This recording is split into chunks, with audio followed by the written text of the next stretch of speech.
Hey guys, what is up? It's Ryan O'Neill here, and this is episode number 2 of TikTok and BS. If you don't know what BS stands for, go ask your parents, because if you don't, you probably shouldn't be here. So, this week's guest is Danny Winget, who is a pretty large YouTuber, guys. What's up, Danny? What's up? Thanks for inviting me. Thanks for coming on, and I know we had Marco Hanna was supposed to be on this show, but he has some commitments, so Danny was kind enough to fill in.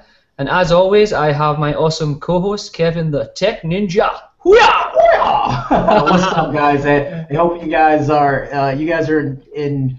ready for a great show today. Danny Winget is a big YouTube guy that I've watched for a lot of times, and he is the mastermind of putting phones inside of trees. So glad to have him. Glad to have him on deck today. Danny, man. First of all, thanks for stepping up, man. And just the last minute, I really do appreciate that. I guess to start off, man, can you give like a 30-second spiel of like what your YouTube channel is about and how can we get to know more about Danny? I guess, man, it's just a channel where we just check out pretty much whatever's cool at this point. Mostly smartphones and mobile stuff, but whatever's cool right now, and just branching out and doing things. You can find me just youtube.com/Danny Winget. That's it. Easy to find it. Nice one. Cool.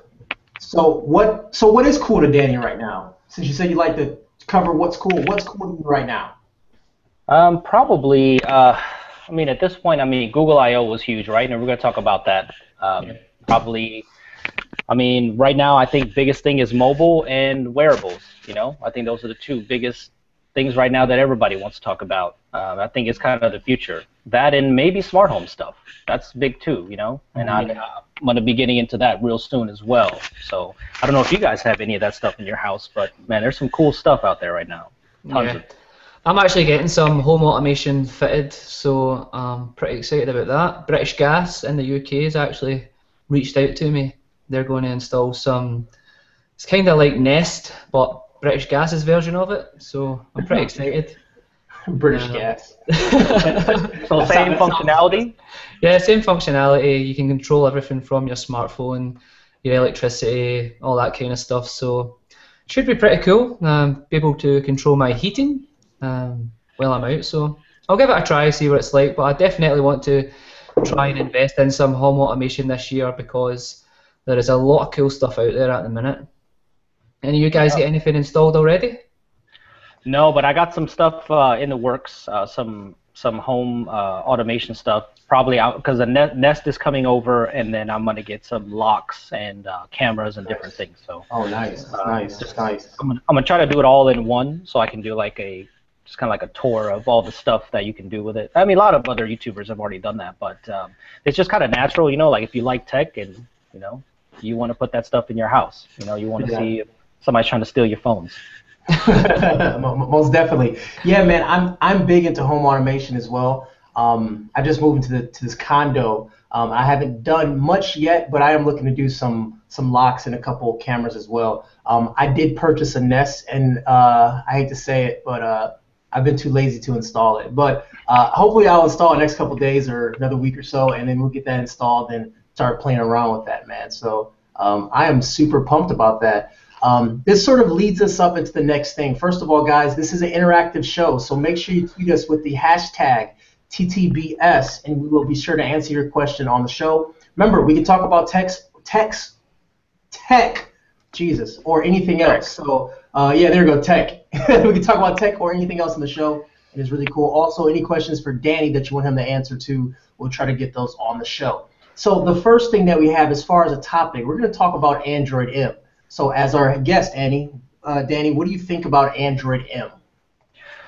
I think Android M is pretty much what we needed for Android. You have to think, 5.1 was great. Lollipop as a whole was great, but it was kind of rough around the edges. You know what I mean? Like when the Nexus 6 first came out, I know everybody used the Nexus 6 that's in the tech space, and most tech people are huge fans of stock Android, but there was just a lot of annoyances, lots of bugs too. This is probably the buggiest release that I've seen So really, Android M is kind of I think it's just a nice progression step into where Android needs to be. And of course, M doesn't look very much different than 5.0 or 5.1 did, but man, it brought a lot of interesting features. I think a lot of innovative features too. Actually, it wasn't a huge update, but I mean there was some really cool stuff that we saw. And I know this is just the beginning, really, with the developer preview stuff. And I've yet to flash it. Actually, I should flash it on the Nexus 6 and 9. I just haven't got around to doing it, but it looks great. But I just want to kind of get it to where it's a little bit stable, and some of the other features that they enable those features, then I'll probably flash, because right now it's just so basic at this moment. So. Yeah, that leads up to a good question that Luke Godfrey sent in. He's asking, should I flash my Nexus 9 with Android M? He uses it daily, so it needs to be stable. So I guess Danny's pretty much answered your question. You might as well wait a little bit until there is a stable release if it is definitely your daily driver. I mean, from what people have said, though, it's very stable. Actually, it's just that some of the features aren't on there. But I haven't heard any like crazy things about it crashing a lot or anything like that. It just because it's just an extension of 5.1. It's just it's not anything that they're doing drastic. It's just all these bug fixes and things like that. So I think that's why it's stable and it's snappy at this point, just because it's more like a point update than it is anything else. Android L Android M is not going to be like a whole version number. It's going to be, as you said, kind of an incremental update. And I call it Android M, Android Meh, as in like if you're looking for something big, looking for something crazy, you're not going to find it. But Danny said it beautifully, that is just fixing the problems that Android L had. It is just a big major update on top of that. So it's not going to, you're not going to see a major UI change, but you're going to see a lot of bug fixes coming through at one time. And I'm all for it, man. I think it's like Android LS, I guess. It's just an incremental upgrade, but I'll take it. Yeah. What do you guys think about the vertical up draw? I think it's pretty ugly. I think that they need to give people a option to change. Like an option would be good. So I think a toggle would be great, because I can see where they're going with it, because they want to give you an option to organize it a little bit better. But I think they should be able to give you a vertical or horizontal. Just make it a thing up top where it just says extra, or put it into the settings to where you can change it, because not everybody likes that. I mean, it's not uniform to the design of material design, because you're swiping side to side on everything that you do, and then all of a sudden on the app drawer it's changed. It just doesn't make any sense to me. I mean, design-wise. I quite like it just because I can find stuff a little bit quicker than scrolling through pages, but definitely a choice would be a lot nicer. Definitely. Yeah, I'm pretty much feel the same way with Danny. Give us a choice, allow us to turn it on, turn it off, and I think we'll be happy. Yeah.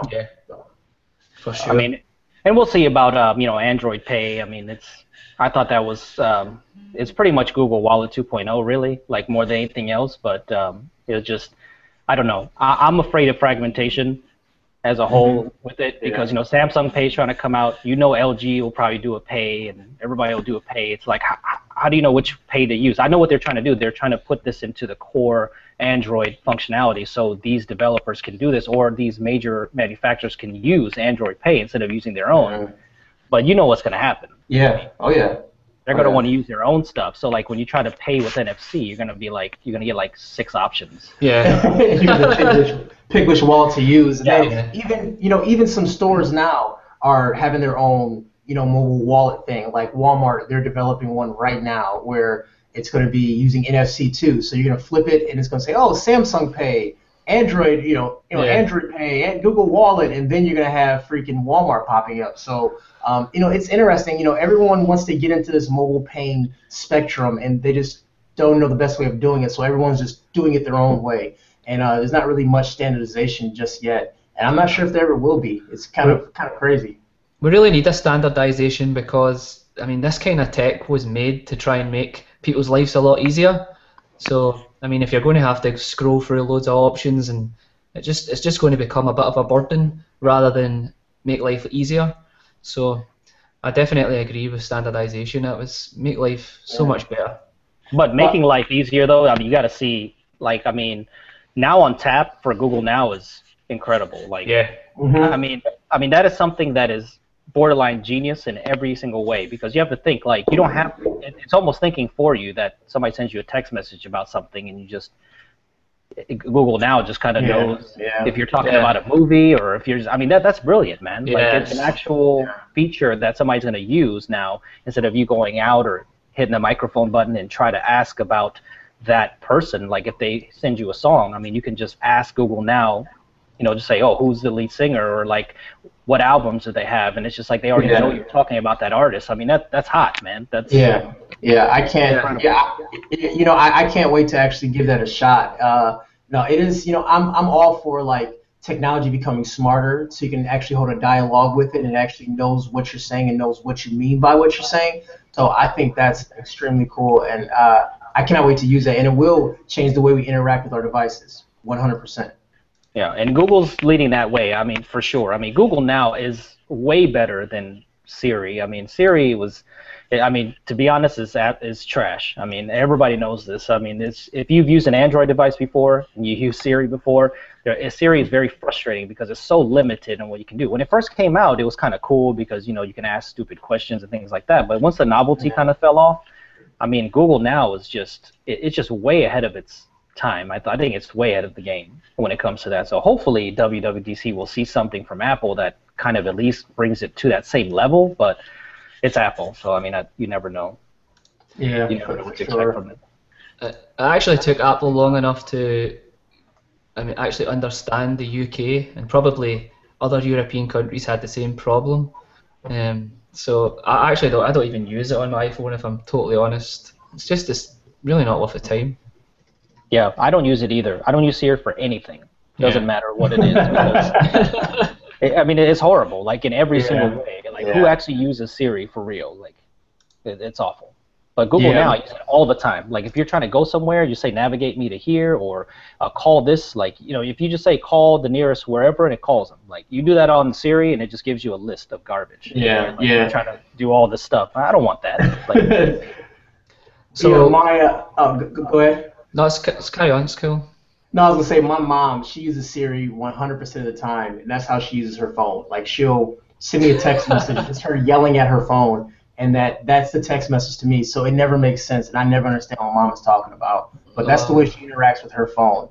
Like, she never installed any apps or anything. She's at her home screen, and she goes to Siri and tells it what to do, and it's wrong 90% of the time. But yet she sends the message anyways. So that's why I hate Siri.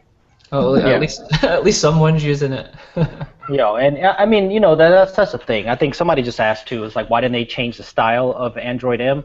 Because you don't need to. Material design is awesome. I mean, at least to me, material design is nice and flat. It's just, I mean, it's a great looking. I mean, yeah, there's some aspects of it that are kind of ugly, but I mean, in the end, as a whole, material design is probably the nicest looking version of Android there's ever been. So I don't think they really need to change the design. They just need to make it better, and that's what they're doing right now. I mean, all this core stuff is what they're changing, like how this manages RAM and how it does storage, and you know, all the app permissions, the things that annoy the crap out of you when you're using Android. They're finally starting to change this.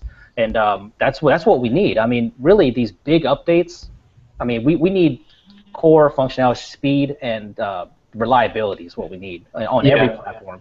And that's what people love about iOS. I mean, granted, it's super simple, but at least it's, for the most part, it's stable. And it's an experience I usually get that you don't have to fuss too much. So, I mean, I've been using the iPhone forever. And, you know, there was a gap where I just stopped using iOS because it just sucked so bad. And then when the 6 Plus came out this year, I've been using it now since it's been out as a daily driver, you know, because I've always used an Android device on the side too. I'm terrible. I'll probably get like, I'll probably end up getting cancer or something from all these phones that I put in my pocket. But I always have two phones on me. You know, I always have one Android device that I'm testing because I use it as a daily. But then, you know, everything's on my 6 Plus because of battery life. Like, literally solely because of almost battery life. It's probably the best battery life device out there, I mean, in my opinion.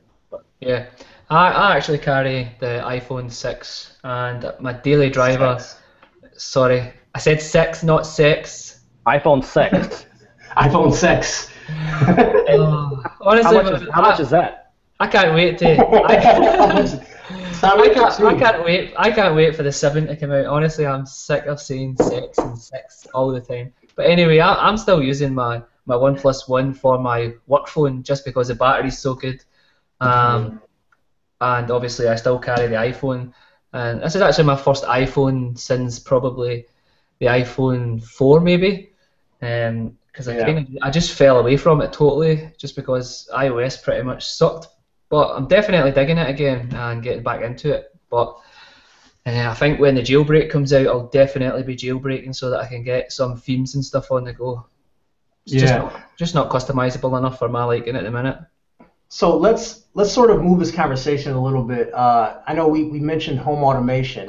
So let's talk about Brillo. That's Google's new initiative for home automation. Now, during I/O, they didn't really talk about things too much. It was very vague, but they did sort of give us enough information to sort of speculate. So, Danny, what do you think about Brillo? Are you excited about it as a man who wants to dig into home automation? I mean, I think it's exciting for just Android as a platform, I think, just because the way Nest is integrated, obviously they want to get into this, and they want to make this a core function from what I can see. They want to make it easier for these developers and these manufacturers to bring home automation to the masses. At least that's how I saw it. And like you said, it was pretty vague. I really didn't, and it was terrible because I didn't really pay attention too much when they were talking about it, just because I wasn't really getting what they were saying, besides the fact that they wanted to make it easier for home automation and kind of set some guidelines and rules and make it easier for that. Now that's what I got from it. I mean, I don't know when it's going to be released or when this is going to happen, but I can see them coming out with a new Nest that's kind of like the home hub for your house, because it's controlled by Google, and everything else is going to branch off that, which you can almost do already. I mean, there's Nest support for a lot of stuff like locks and things like that, so you can go right to Google Now, and it's got integration to where you can unlock your door and stuff. So Nest is already kind of designed to be that hub, because I mean that's pretty much what home automation is. You have a hub that controls all these different peripherals in your house. So I think Google's trying to get into that, I think, and I think we'll see that with the new Nest probably. But yep. I mean that's what I got out of it so far. But yeah, of course, excited about it, just because I mean soon, I mean I think it'll be a reality to where you can control every damn thing in your house with just your voice or Google Now, And probably be able to flush a toilet or something with it. and that's cool with me. Like I would love to have, I always go back to the Jetsons. I want the house like the Jetsons. I want to be able to control what I want, where I want, how I want. Whether it's a phone, whether it's a tablet, or whatever. I want to be able to control my stuff. A lot of times when I go to work in the morning and my fiance leaves after me, she'll message me oh crap, can you go home for lunch? I don't know if I closed the garage. Well, once everything is integrated, I can look at my phone and it can show me if my garage is open or closed. I just think that is the coolest thing ever. And your house becomes your centralized location for everything. So I'll be able to control the heat, control the blinds, control the power, everything wherever I want, and when I'm sitting on the couch without having to get up. So I don't know, I just think that's really cool. And Google getting into the space with Nest and Dropcam, I just think that's an added bonus. And throwing Brillo in the mix, I can't wait until I get a push notification to my Chrome letting me know that my oven is done heating up, so I can put bacon in it or something. I don't know. Yeah. But I think that's dope regardless. I mean, you guys have pretty much covered it all, but I mean, with this, I just hope it's like what they say. It's just totally seamless, and just really everybody can use it without any issues at all. Because I know we are obviously tech guys, so getting on board with these kind of things is obviously easy. But for people our grandmas and stuff like that, I mean, if it's just seamless and easy to use, it would just be ideal as long as everybody gets on board with it. No, man, I could see a grandma trying to control a smart home. Can you see that? my grandma would, man, honestly. My grandma's cool. My grandma's pretty cool, man. That'd be crazy. I mean, the only thing I'm concerned about this whole home automation thing, to be honest, is the cloud. Because I mean, a lot of stuff, it's got to ping to the cloud, it's got to come back, and I'm worried about security more than anything else. Yeah, most definitely. Because I mean, Android is so hackable in so many ways, and I mean, of course, if anybody wants to get in your house, you're gonna get in your house. You know why? Because the easiest way is just throw a damn rock through the window and you're done. That's the easiest way, right? But at the same time, security is kind of the biggest thing with all this home automation. Because if everything can be controlled with your phone, yes, we have fingerprint scanners, we have these things, but everything's controlled through Wi-Fi and cloud, right? So all hackable things. So it's kind of You might end up with some crazy neighbor hacked into your system, turning your lights on and off at night, and just. I know. I'm gonna think I have a poltergeist in my house, man. But shoot, I already have one in my basement. My light comes on every single night. I have no idea why already. So I'm already screwed. So I might as well let it go. That's a whole nother episode. Ghosts in the house. I know. Right? That's for Periscope, man. That's a little plug right there.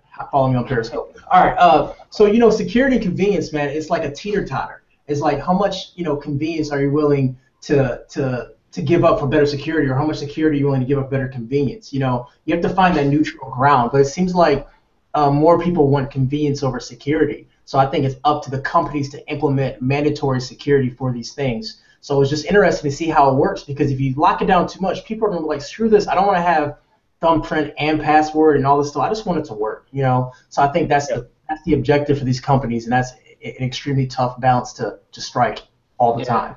Yeah. So we do have a question that did come in. It's about it's actually from William Z. Thank you, William Z, for this question, by the way. What do you think Samsung MST technology for their paying system will be better or more convenient than other pay methods using NFC? Not sure if anyone can speak on that. I haven't really dug into it that much, so I don't think I have a good answer. What I think he's talking about is how instead of using NFC, any kind of card reader, supposedly Samsung Pay will be able to use that too. Any kind of terminal, it doesn't have to be NFC, which I don't know how that works, to be honest. I have no clue. Yeah. I don't know if it initiates through NFC or wireless and then it uses that. I have no clue. But I mean, supposedly that's where Samsung Pay was supposed to say, look, any place that has a terminal where you can swipe your credit card, you can use Samsung Pay. Yeah. So I think MST technology pretty much, it's just like what happens is it changes some magnetic fields over a period of time. Then obviously it can talk to the card reader through that way, but I don't really see how it's so different, and I don't know why Samsung are feeling the need to be so different, but people are going to pay with their wallet, or they always have a wallet on them. I think it's going to be a while until everything actually comes over into that, and to be honest, Apple's they've kind of set that trend again, which is kind of horrible, because I mean, you have to think, Google Wallet's been out for so long and nobody wanted to use it, you know what I mean? Like, we've had tap to pay everywhere. Like, Whole Foods has had it, all these places have had it, but now like Apple Pay is out, and I even find myself using it more. Like I find myself geeking out, like like when I first got my iPhone 6 Plus, and I'm like using Apple Pay like everywhere I go. Like I went to a Panera Bread that day just to use Apple Pay. I'm like, oh my god, this works. Yeah. But what's awesome is like their implementation. It's I can't say it's better, but it just, I don't know. It worked a lot better than I thought. I wanted to hang up or mess up, but you don't even have to touch the terminal. You're like just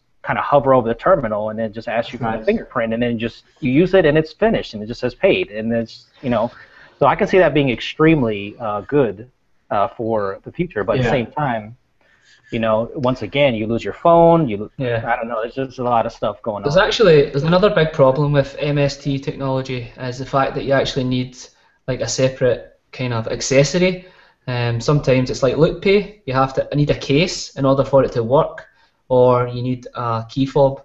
And Samsung hasn't actually said whether or not everything is going to be built in, or whether I surely hope so. I surely hope it's all built in. They don't have to have an extra module plugged into your phone, because no one uses it.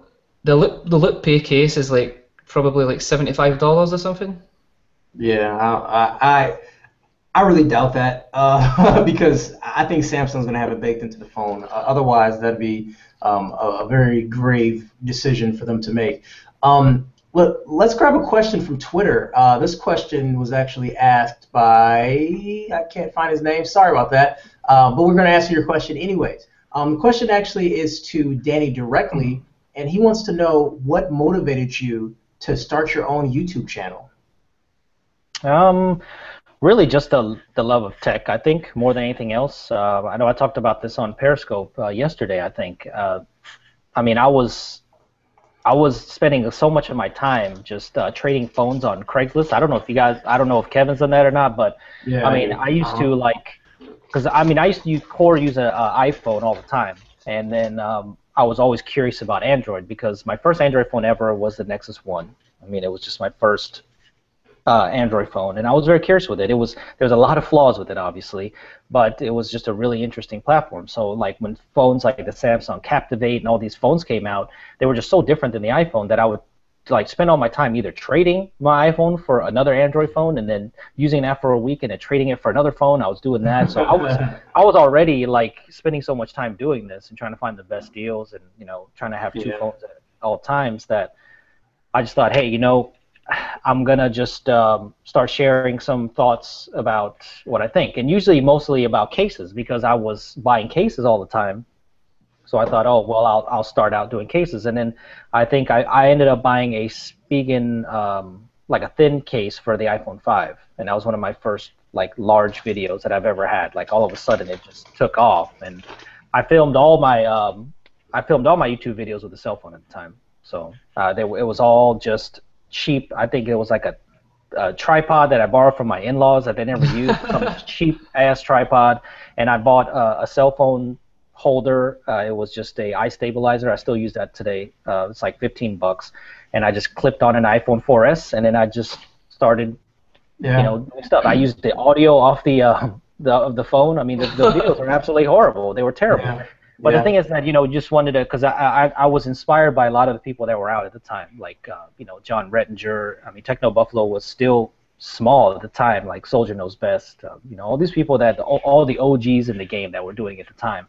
And I'm like, man, I watch this every day, so I was like, I might as well try. And even though I felt like it was saturated at that time, even, which is like it's even way more saturated now. But, no kidding. But I thought, you know what, I'll just start it. I never intended it to do anything. I just wanted to upload videos and just kind of see how it went. And it was just a passion and love for technology that made me want to make videos. And then, then eventually it took off. But, in the beginning, you're always going to get your, because you always upload stuff and you're like, how come nobody's watching this? And then, you think, oh, I should never do this again. But then you just keep doing it. And, I did it for the love. I couldn't wait to make videos then. And that's what was sad. Like, I was making these little crap videos, and I was, like, posting them on Facebook. I'm like, hey, check out my videos, man. Check them out. And I'm pretty sure people were like, oh, these are terrible. Like, I'll never watch your videos. Yeah. But, and it's funny. It's funny, Danny. You mentioned a couple of things that I think is really important for us to hit on. Number one, you don't have to have the most elaborate setup to make videos for YouTube.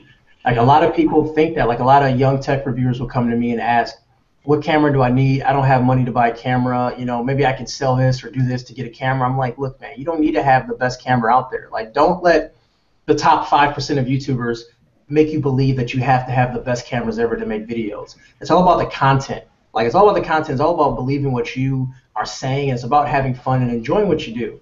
And another thing you mentioned is that a lot of YouTubers nowadays that are around your size or even my little size of my little channel, a lot of YouTubers like to say the same thing. They say, when I started off YouTube, I just had fun, and I was enjoying it. I was just making videos, wanted to share information. Yeah, man. I think the problem with a lot of new YouTubers, they're in it for the money, and they just don't realize that the money isn't what you may think it is. And a lot of the young YouTubers are doing it to try to make a career versus just doing it for fun as a hobby. And I think that's really important to realize the difference and how it's not that simple. And I get asked every single day from like people trying to start out their channels and stuff. It's always about the money. How much do you make? How much do you make? Always about products and stuff. Well, honestly, if you're going to start a YouTube channel to make money, then you're as well just not even bothering doing it at all. You really need to love what you're doing and just start your channel. Use it as a hobby and just enjoy it for what it is. Enjoy that other people like your content, other people share your content, and if you manage to grow and get big and maybe start earning some money, then it's just a bonus. Treat it as a bonus, most definitely.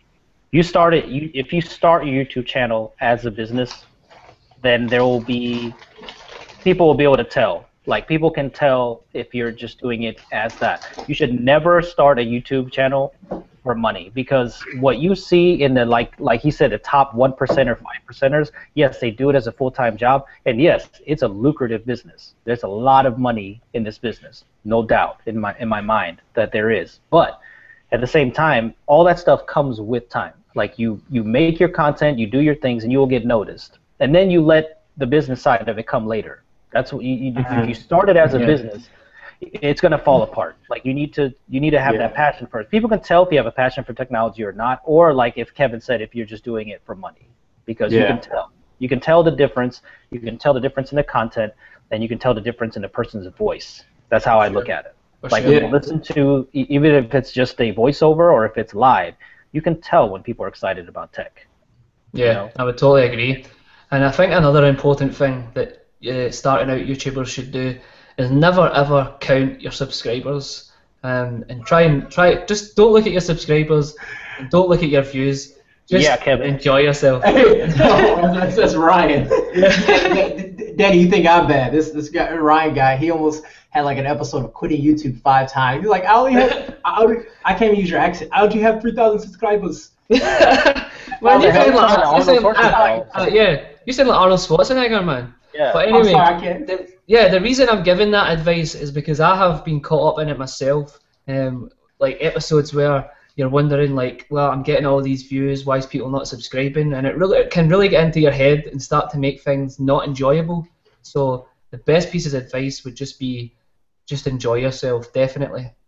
But you know what? This is a totally not off topic, but I think every YouTuber has gone through that. And personally, I've gone through it a bunch of times, a ton of times. Like, you would not believe how many times. Like, because, you know, what's great is I've made some great friends in this business. Like, because the tech community is, I mean, the best community to be at. I mean, these people are, like, once you get to know them, they're the most genuine and cool and just down-to-earth people. And I've been lucky enough to meet a lot of them. I mean, some of them I've chilled with. Like, people have stayed at the house. Like, I mean...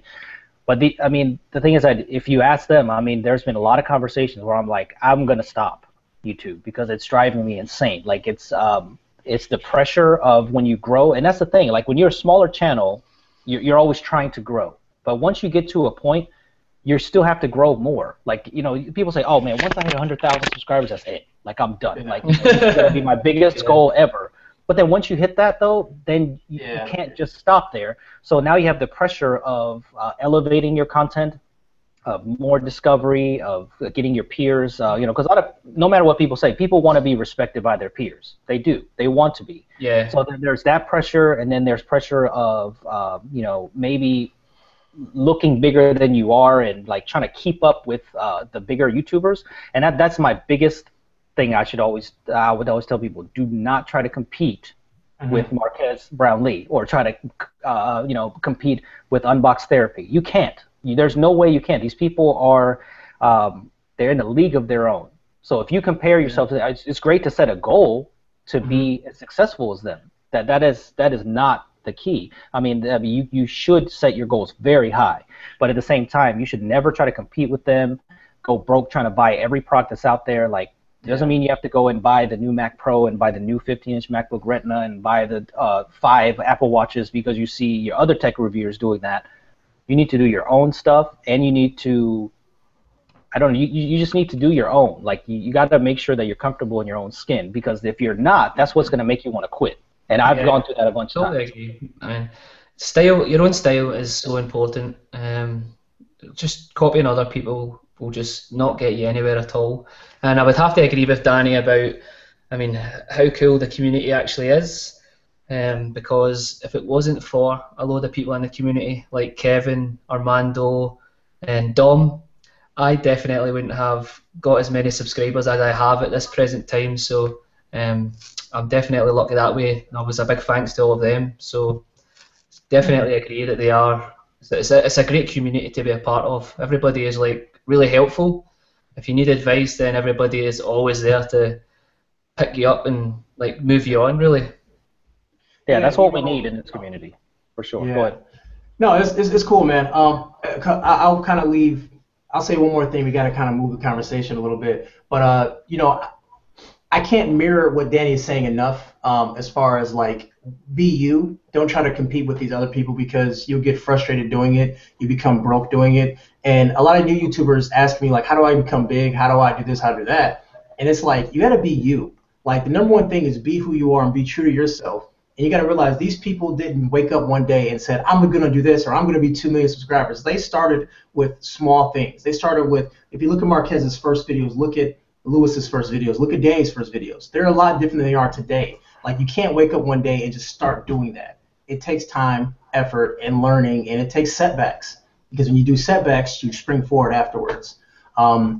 There's a question that did come in, and I think this is a question for all of us. It's from Brandon from Twitter, and he wants to know, what do we think of the expeditions and Google Cardboard coming into classrooms for virtual field trips? That was pretty exciting. Question, actually. Super innovative. At least I think so. Anyway, yeah. I think it'll change education. To be honest. Yeah, I wish like, I mean, I was in school a long time ago. I look pretty young, obviously, but I'm actually 30 then. It's the camera. Yeah. You look the right age, yeah. So I mean, like nowadays they're really spoiled in school. I mean, they're getting all the cool tech, and I would definitely be excited if some of this kind of stuff was coming into my classroom. I think like having this kind of stuff gets pupils more engaged and interested. So it's definitely no bad thing at all.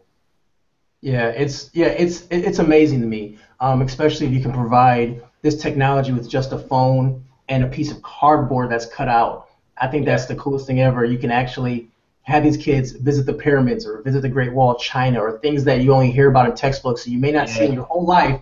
And that's just the closest thing is being there. A full 360 view of it is the closest way of physically touching it. It's almost tangible, and I think that is amazing. I'm excited to be able to have kids in this generation where whatever they want to see is at their fingertips. But what about you, Danny?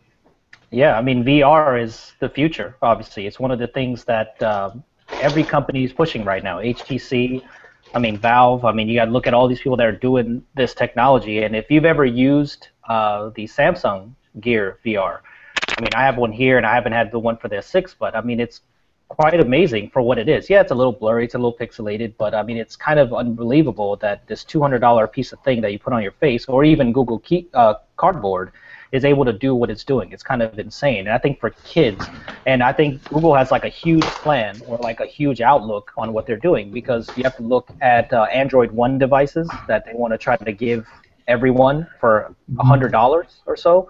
And Google Cardboard, I mean, you have to think like places like India and all these other third world countries that are not going to be able to have that kind of educational opportunity. I mean, you could see so many different things. I mean, they might even be able to use a textbook on cardboard instead of having a physical textbook. You might be able to just do that instead. And like, there's just all these things are. I mean, I can see their future. I can see their mindset of why they want to do what they want to do and make Android affordable to people, and then using cardboard for education. I think it could be a really good marriage in between the two. It just has to be implemented correctly. That's the thing. Yeah, for sure, man. I mean, it's everything is just about like getting pupils engaged. So if someone came into a classroom and handed me Google Cardboard back in the day, I mean, I would have loved it. It would have definitely got me more interested in what was happening, for sure. Yeah, you know, getting these kids engaged is really tough. My brother's a school teacher, and he explains to me if it's not on YouTube, if it's not a video, it's hard to teach it.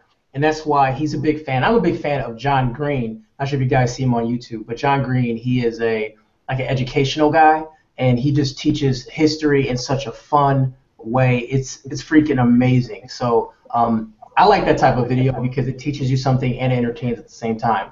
A question that came in was from Dermot, and this is a question for all of us. What was the coolest tech you had in your school? I guess I'll start answering that.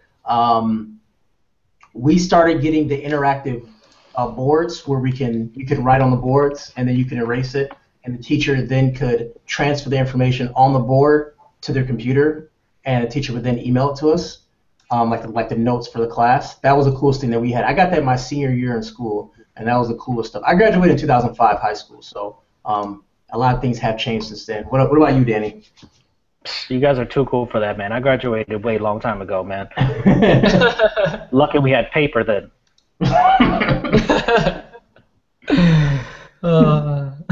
Seriously, I didn't have any cool tech when I was in high school or college, even. Like, it was just very traditional, you know, email, and I mean, there's just hasn't been anything cool. Like, I mean, I think that's where education lies right now. Even there just really isn't.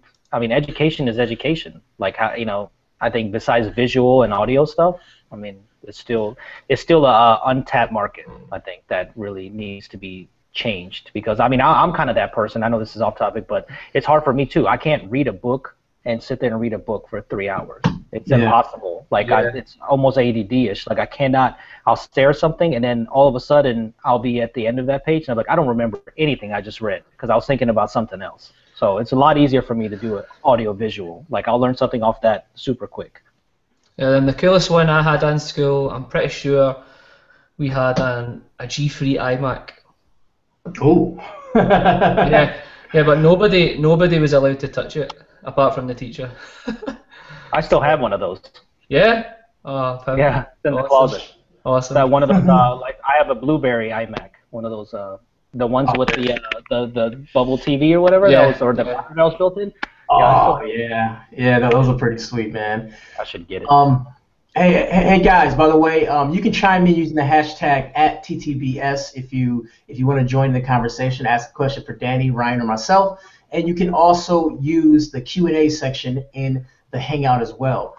This is a question I have for Danny. What motivated you to start shooting stuff outside? Because when I started shooting stuff outside, I thought it brought in a whole new element to my videos, and also it's cheap lighting solutions. But what motivated you? Like, what made you do that, and how long have you been doing that for? From my first year on YouTube, I started first year with just, like I said, just cell phone stuff, and then I got my first DSLR, I think, after 1 year after I started, and that was the Canon T4i. And I started shooting with that. I didn't know what the hell I was doing at all. I had no idea what I was shooting. I was shooting everything in auto mode. Just, you know, it was horrible. But then I thought, okay, what can I do that's a little bit different than what everybody else is doing? Because at that time, which was 2 years ago, approximately, maybe 2.5 years ago, I mean, everybody was doing product reviews on a desk and inside. And of course, you know, like other companies and, of course, film stuff and other stuff, people were shooting outside, but not a lot of product stuff was being shot outside. So I can't remember the very first video that I shot outside or had some elements of outside, but also because I had a budget camera as well, I used the Sony NEX5R for the longest time. $500 camera, and it came with the kit lens, and I shot with the kit lens for like over a year. So I was shooting inside, I'm like, man, the video doesn't look so good, you know, after the T4i. So I had both cameras there for a little while, but then I started shooting outside, and I thought, well, man, the footage looks so much better outside, you know? Yeah. And I was like, not a lot of people are doing this right now. So I was like, I'm going to just start doing it and kind of see how it goes. And then I started primarily shooting outside, and I just like, you know, like once you find your style, then you're like, oh, this is it. Like, this is me. Like, so I just started shooting outside all of the time. And I think that's one of the reasons I got noticed by people, because people are watching the videos and like, man, this is shot differently than any other tech video that I've been watching lately. So I'm just kind of started pushing that envelope of outside, and that's where the whole trees things came, because it was just it was just like, well, what can I do that's just ridiculous, that these things don't belong on these surfaces, but I'm going to do them anyway. So I mean, I was doing like rocks and trees and like and then the whole stump issue like a year ago, like it was just a really tiny little stump that was in this park. And I started like putting bones inside of it, and I remember the first time that I put that out, people were like, "That's ridiculous! Like, why would you do this?" and then it just caught on. Like then you just noticing that other people were doing kind of that stuff, and that was kind of when I knew that it was kind of cool that, you know, to have a little bit of. I did not invent outdoor shooting. That's for damn sure. Yeah, you definitely helped. You helped pioneer it though, definitely, man. You might not have invented it, but a lot more YouTubers are shooting outdoors now, probably because of you. I would say so. And that's awesome. And the thing is that it does look, I mean, outdoor shooting does look awesome. And I just wanted to be more creative. I feel like creativity is something that we all try to push. Yeah. And I feel like that's where I was trying to do more dangerous stuff. Like a lot of times I put phones on surfaces that shouldn't be there, and I've broken a lot of phones that way. Yep. But Me people too. look at these shots and go, wow, like I can't believe that's on there. Like it's amazing. Yeah. Yeah, I cracked this phone. It fell off a ledge when I was trying to do a dangerous Denny shot. Fell off a ledge and cracked my screen. So And thanks, that's what Danny. happened.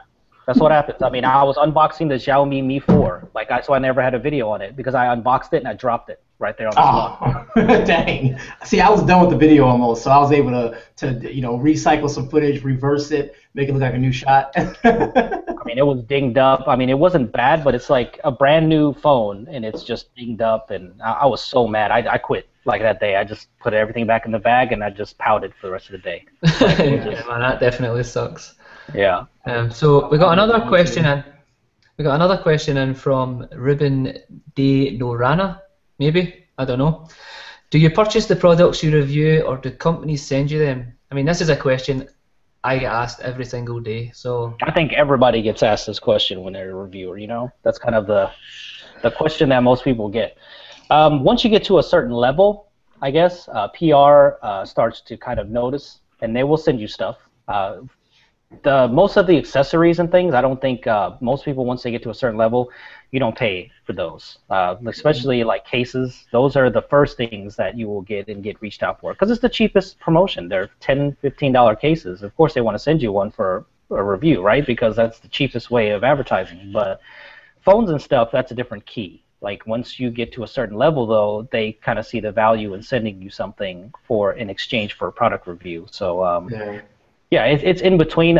You wouldn't believe how many tech YouTubers actually still buy their products.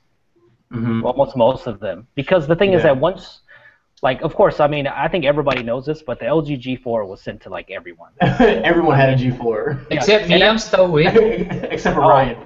Ryan, I'm still waiting on mine. They actually messaged me yesterday saying that I have two on the way. I don't know where they're coming from, but okay. Now, that should make you want to quit YouTube. yeah, man.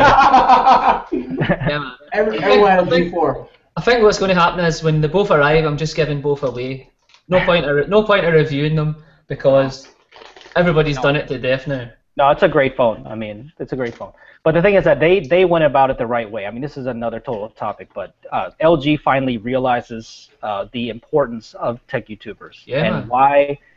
And it is the most powerful way of advertising is YouTube. I mean, it's also the cheapest. I mean, people think, why in the world would they send 600 G4s out to people? Because it's still cheaper than making a commercial. For sure.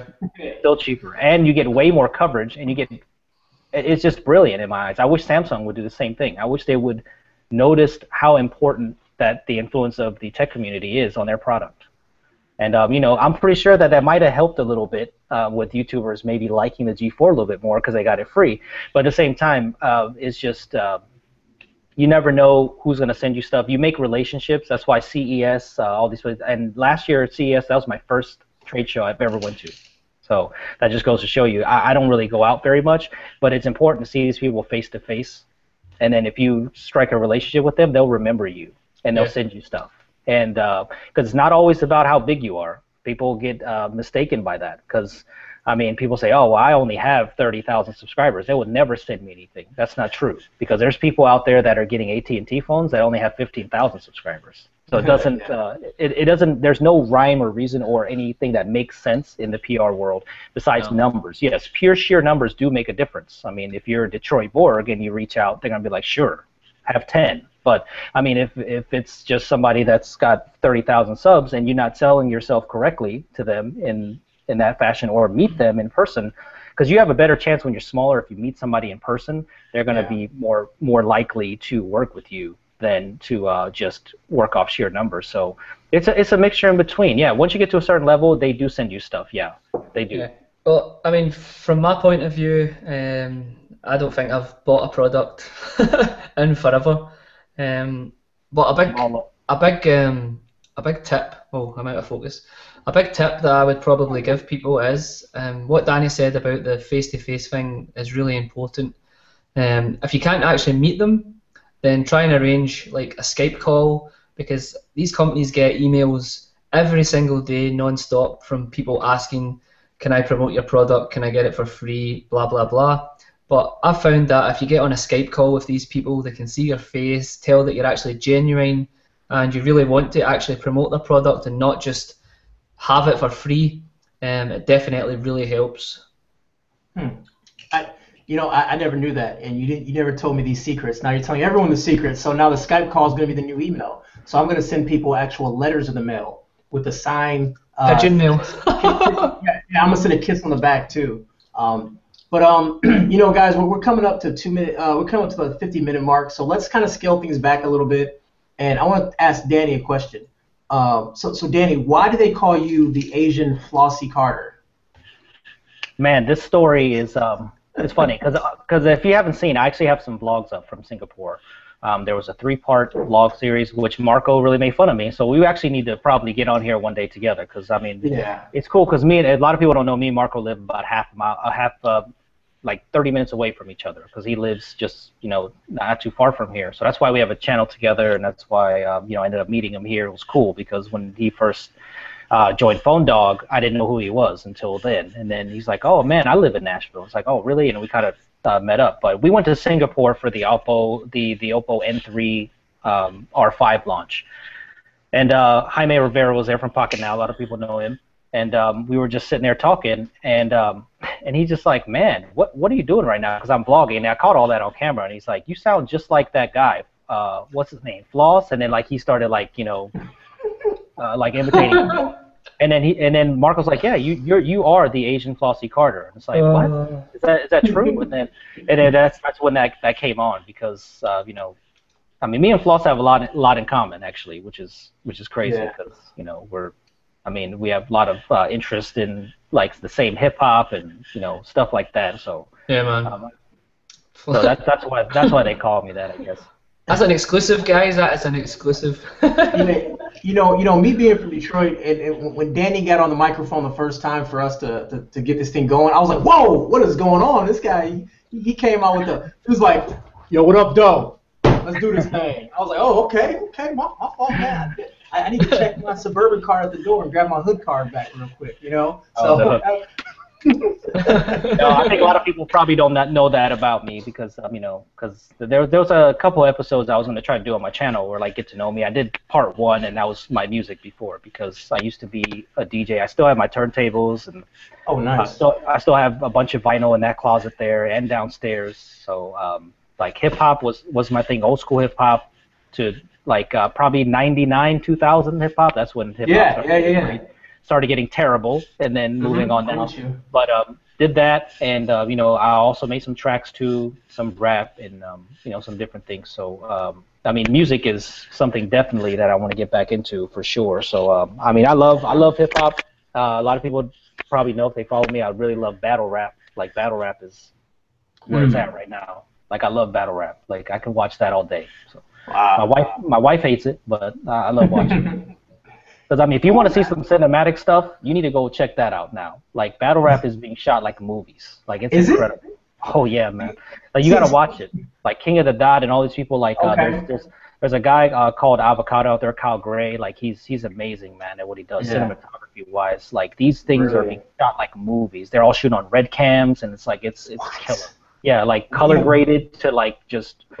You want to see some cinematic, amazing footage. KOTD, man, King of the Dot, like they are just killing it right now. Like you would not believe the amount of cinematography that you see in these battle raps. Like you wouldn't think that would be from battle rap, but no, seriously, I wouldn't. So Danny, I'm gonna need you to send me some links, and I'll put those in the description of this video when I post it on my YouTube channel, and also Ryan did the same thing. You gotta get us some links. Check that stuff out, man. For sure, man. Yeah, I remember I used to watch battle rap when I was in high school a little bit, and I remember my favorite one. This guy was rapping. I forgot who it was. He was like, "Oh, you mad because I'm styling on you? You'll mess around, put the 9 on you." And they started fighting out of nowhere. I remember that. That was my favorite battle rap thing. I forgot. I think it was Cassidy back in the day when he used to battle rap a little bit. Yeah, and he came back and he actually battled a little bit. Like now these people are coming back because battle rap now is so big that like. You see, because Cassidy came back and battled Disaster, he's a battle rapper, and on some platforms, and Joe Budden just battled a year ago on Eminem's stage. Eminem's got a battle league now, Oh wow, so, battle league. Yeah, it's like it's called Total Slaughter, and basically it's like it was a reality TV show that they brought on, like some of the biggest battle rappers, and then Joe Budden he battled Hollow the Don. He's probably one of the best battle rappers out there, and he stepped back in the ring, and like Royce the 5'9" started thinking about jumping in, and like. I mean, Drake is now thinking about battle rapping too, because he supports King of the Dot, because he's from Canada. King of the Dot is a Canadian company, so he was at the last battle event. He skipped the Grammys to be at Blackout 5. So wow. So I mean, battle rap is to that level. A lot of people don't know, because battle rap used to be people in the park just with the camcorder, but now like it's elevated to the next level. Like it's all written format. Like these guys are geniuses at what they do. Like. Oh, wow. You would be surprised at the schemes, the level of lyricism, like, and the way that it's shot. Like it's hands down probably my most favorite thing to watch besides tech videos. I mean, it's incredible. You know, it's amazing that you said the word, you said Epic Red, and my head is just going around that. It's like they're really bringing out some Hollywood production cameras to shoot battle raps now. That's amazing to me. Multiple. They're shooting with like 3 or 4 red cams with multiple angles. Yeah. So all multi-cam. Oh. Crazy. I think I need to start a UK battle rap scene. Oh, they do, man. There's a big league out there actually called Don't Flop. So they have like 250. They have like 300,000 subscribers. Damn. So Ryan, Ryan, they have events out there all the time. So Ryan, you need to speak in your American accent, by the way. You have to do that every single episode. So go ahead in your American accent. Go ahead and give us a conversation. I'm going to ask you guys the next question in American accent, all right? All right. Because a few people have asked this question. Let's hear it. All right. Do you have any plans to release these as podcasts, or is that not something that interests you? That's pretty good, man. That's pretty good. You need to do a whole video like that. I know, that's what we're saying, dude. Listen, I've actually said to Kevin, like, I bet you so much money if I started talking American in my videos that my subscribers would climb a lot quicker, because everybody always comments, man, the video was great, but what the hell did you say? Like, what the hell did you say? Dude, listen, man, you gotta do the Angry Scotsman rant as a video, man. Yeah, man. That would be sweet, dude. I'm a pretty angry guy, man. Oh yeah, I already know. I rage quite a lot, man. Yeah, like, he does. But like I raged so hard today.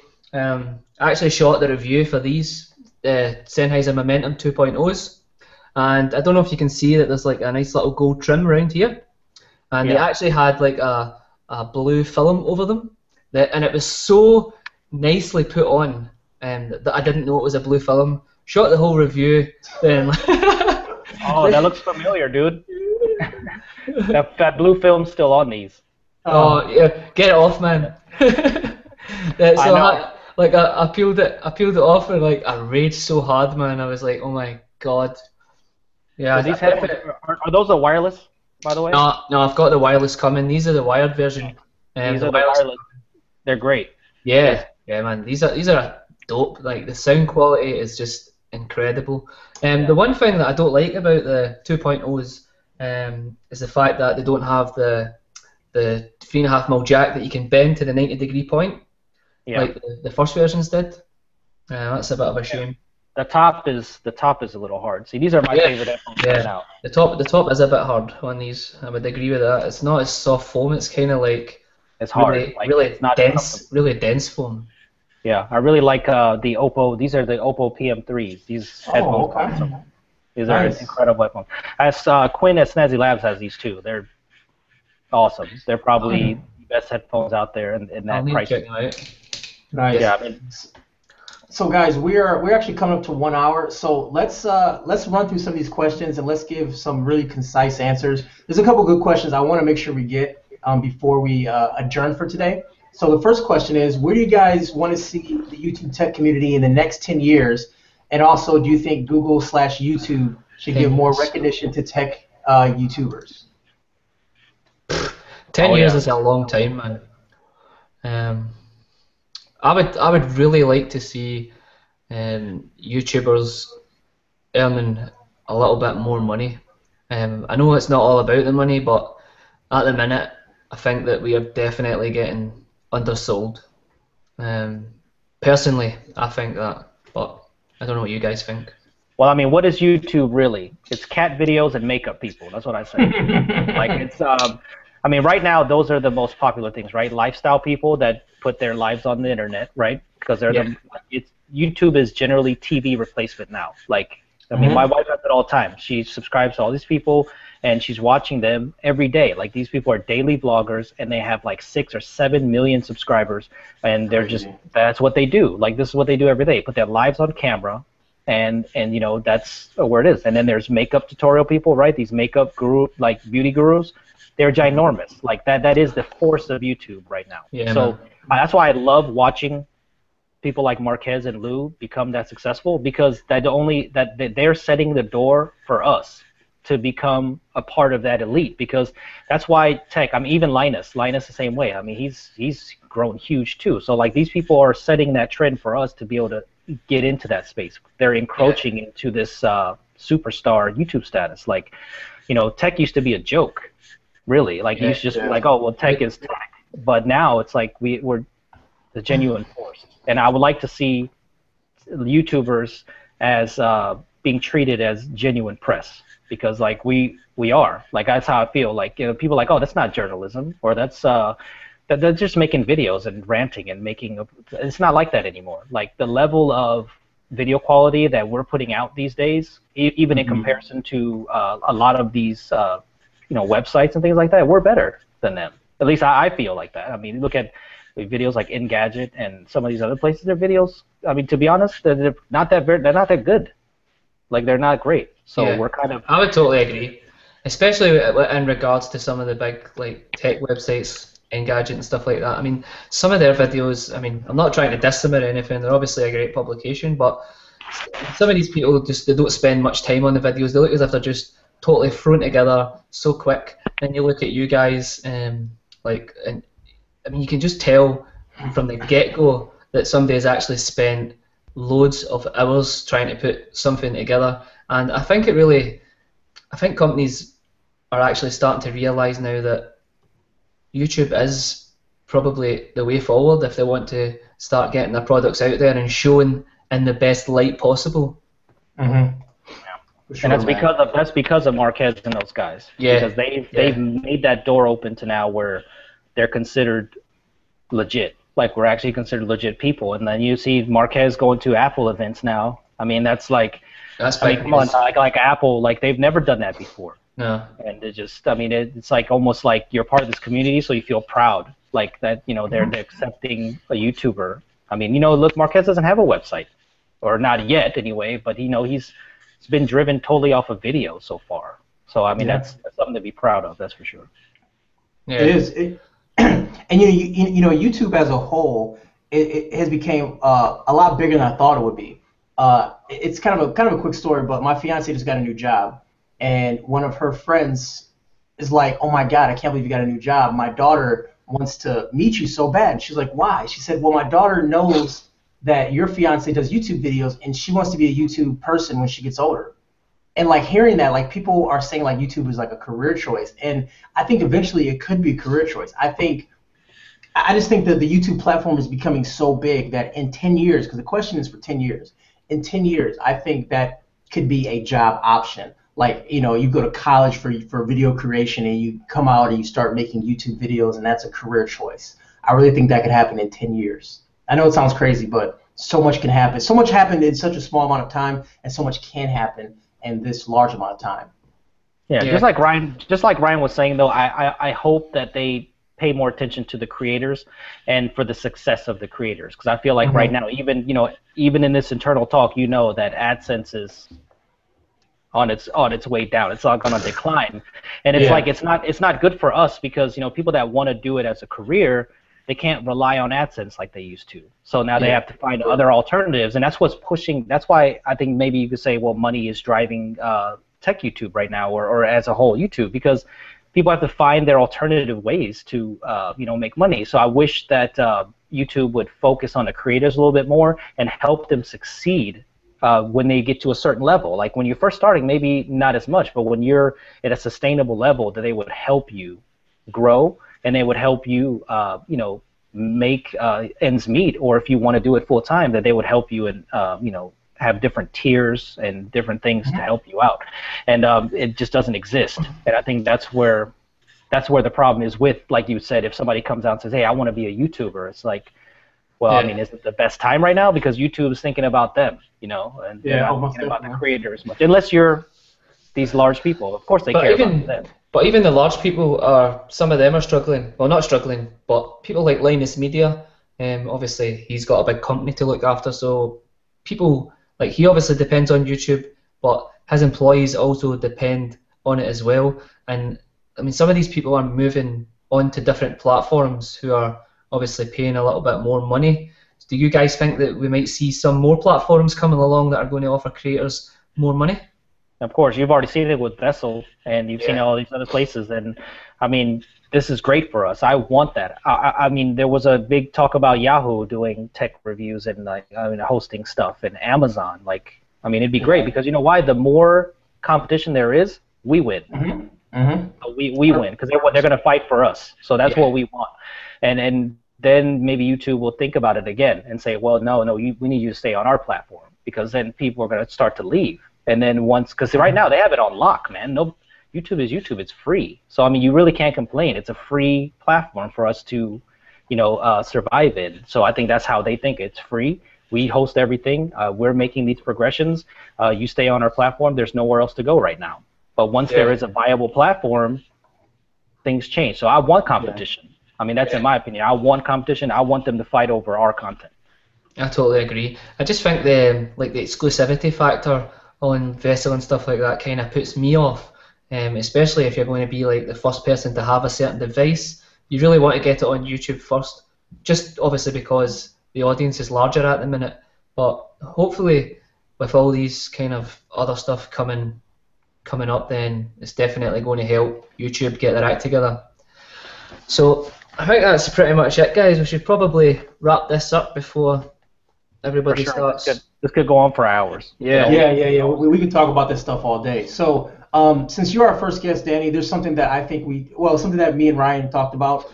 Give you the floor for a couple minutes, man. Parting shots. You can talk about how to find you, how to reach you, anything you want to say about life, YouTube in general, rap music, battle rap, anything you want to talk about, man. You have the floor. I'll shut up and you can even rap. Yeah, you can rap. You can spit a Hot 16 for us. No, that's coming up though in a video soon. Not to spoil it, that's coming up. There's a mic review that I'm doing, so that's coming up.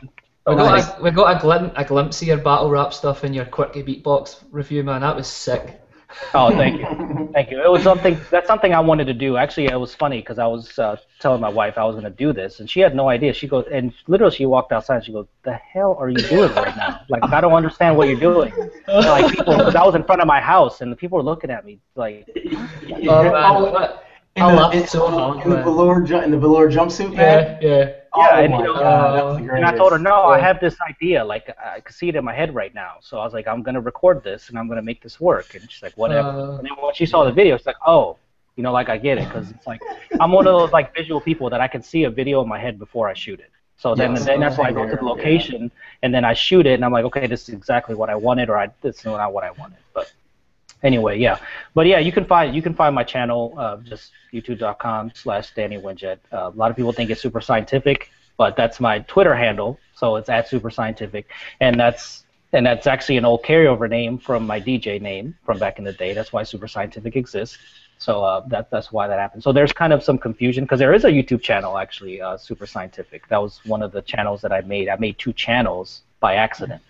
So then I ended up uploading to the wrong one because it was supposed to be to Super Scientific. I ended up uploading to Danny Winget, and it actually ended up being good because then, you know, because the brand is me. So I mean, I'm glad that I stuck with just my name because you know, then people will know me for my name instead of you know, something else. I feel like beginner's tech.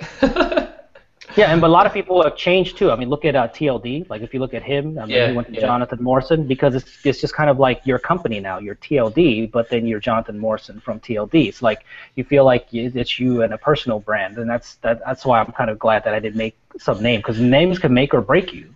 You know, like that's how I feel. Some names, if they're not good, that's already automatically the technician. Yeah, I mean, you know what I mean? You gotta do it like that. No, so yeah, I mean, you know, I'm just super humbled and just so just to be in this space. I mean, some people, you know, even classify me as being a big YouTuber, like you say, oh, you're bigger, but I don't see myself as that. I know that sounds weird, but I don't see myself as a big YouTuber because, I mean, I mean, I just don't see myself that way. I mean, I know that I have some success in YouTube, and it's great, and I think everybody that I have that. But I'm reachable and accessible to almost everyone. So I'm not to that level yet. So I mean, I just appreciate everybody watching my stuff. But hopefully, you know, hopefully we'll all get there, you know, and help each other. And I just like to see the community help each other more, and that's. Because I mean, I always tell the story, but Mike Detroit Borg, he changed. I personally think he changed my channel. Like he believed in me when I had 10,000 subs. He did a giveaway with me, and he kind of gave me that validity in the space. Like, you know, he kind of stamped my name, and people were like, "Oh, who's this guy?" Like, I'm gonna watch his videos, and then from there, it was kind of like an escalation of, you know, like the beginning. You can always put like a starting point in your career, like that map point, and I felt like that's where it was. So. That's why the next giveaway, I'm going to do some giveaways with some people that, you know, some smaller and up and growing YouTube channels, because, I mean, some people don't look at it that way. I think even some of my peers might look at it as, well, I mean, you don't need to do a giveaway with these people. They're going to grow in their own space, and they're going to grow no matter what. But I feel like discovery is a tough thing in this field. Like, it's just, you know, so somebody might watch my channel, and they might say, oh, well, I'd never heard of, you know, Larry, or I've never heard of Kevin, or I've never heard of these people, and then they might check you out, and it's up to you to get them to stay, though. I mean, that I can't do nothing about that, because, you know, some people just do that for giveaways, and, you know, I really hate that people just subscribe to channels to get giveaway stuff, but, I mean, I want to help some people grow in the space, because somebody helped me when I was there, and I appreciated it, so I definitely want to do that for other people. Yeah, I mean, I totally agree, because I'm in a similar kind of story from you. With Armando, I mean, if he hadn't helped me at the start and Dom hadn't helped me at the start, then probably, well, truthfully, I would probably still be down at the 1,000 subscribers mark. So it's just an awesome community, for sure. Yeah, I want to see more. I want to see more of it, though. I mean. Yeah. I know people collaborate at the top tiers, you know, like people collaborate in their own space. Like, and I totally agree with that. And I know why they do it, because, you know, they're in a different tier. But I want to see those people collaborate more with the smaller people and help them with discovery. You don't have to, though. I mean, I'm not saying you're obligated to do that, but I would just like to see that. I would like to see like a little bit more cohesiveness in our community, which we do. We get it a lot. I mean, but it happens behind the scenes, though, I guess, more. Like you said, you talk to Dom, you talk to, you know, Armando, both awesome people, by the way. So, I mean, you know, they're easily accessible on Hangouts and stuff, and we always help each other. And just, and I want to see that more, you know, in our space. So hopefully that will happen. Yeah, for sure. So Kevin's actually dropped off again. His internet's probably went on the fritz like it does every single show. Kevin. Oh, he's back. I didn't want to wrap up. I didn't want to wrap up without you, man. Without you being able to say goodbye. Yeah, man. Can you guys hear me? Yeah. What happened? You had to go on the cell phone? Yeah, I'm on the Galaxy S. Yeah, I'm on the phone right now. My power spiked in my place. So everything's booting back. No, dude, I know. Gold again, man. Exactly, man. Everything's booting back up right now. So I just want to pop back on and personally thank you for joining the show, Danny. Really do appreciate it, man. No problem. Glad to be on. Yeah, man. I appreciate everyone for watching. I know people are asking about if we're going to start podcasting the show, so I think that's something we're going to look at because there is a desire and a need for podcasting. People want to hear us on the go, which I'm very humbled about. So you know, we are going to look in. Oh. I think he's away again. Anyway, guys, so I'll just carry on where Kevin left off. I just want to thank everybody for tuning in. This is only our second show, so I'm very humbled that it's actually growing as much as it's growing in the short space of time that it actually has. We've got some awesome guests coming up in the next few weeks, so definitely stay tuned. We'll try and give you updates on the guests probably midweek, just to build up the hype a little bit. And it's really good to get an insight into Danny Winget, man. So thank you so much. No problem. Thanks for having me on. Guys. So peace out, guys. Bye. See ya.